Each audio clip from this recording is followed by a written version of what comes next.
सभी का स्वागत मेरे channel mix and match station पर। तो जैसा कि आप जानते हैं कि शादी का जो है सीजन चल रहा है आजकल, तो उस पे जो गाया जाता है परछने वाले जो गीत होता है, परछावन गीत जिसे बोलते हैं। सुगना राम नगरिया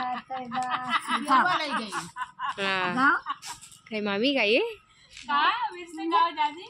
सुगना राम नगरिया कैवासी सुगना राम नगरिया कबासी, सुगना राम नगरिया कैवासी सुगना राम नगरिया कबासी। कौन दिशा है अयोध्या नगरी, कौन दिशा अयोध्या नगरी, कौन दिशा है अयोध्या नगरी, कौन दिशा में अयोध्या नगरी, कौन दिशा है काशी सुगना राम नगरिया कैबा हो सुगना राम नगरिया कबासी, सुगना राम नगरिया कैवासी सुगना राम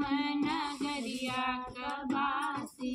काहू करण कय अयोध्या नगरी, काहू करण कय अयोध्या नगरी, काहू करण कय अयोध्या नगरी, काहू करण कय अयोध्या नगरी, काहू करण का काशी सुगना राम नगरिया कैवासी सुगना राम नगरिया कबासी, सुगना राम नगरिया कैवासी सुगना राम नगरिया कबासी।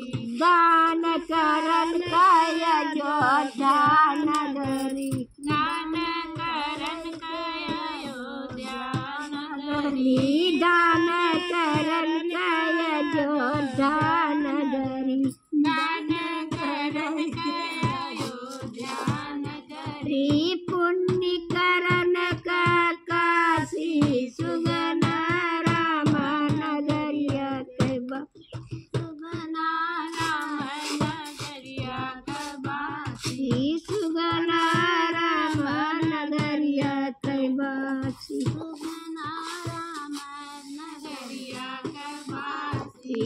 केना सुगना तोरा जन्म दिया केन सुगना तूने जन्म दिया है, केना सुगना तेरे जन्म दिया है, केन सुगना तेरे जन्म दिया इन्हें मारा की सुगना राम नगरिया कैवासी सुगना राम नगरिया कबासी, सुगना राम नगरिया कैवासी सुगना राम नगरिया कबासी। रामचंद्र ने जन्म दिया है, रामचंद्र ने जन्म दिया है रामचंद्र ने जन्म दिया है, रामचंद्र ने जन्म दिया मन मारा की सुगना राम नगरिया बर्मा में मारा टाकी नगरिया कबासी, सुगना राम नगरिया कैवासी। और आएगा हमारा गाना।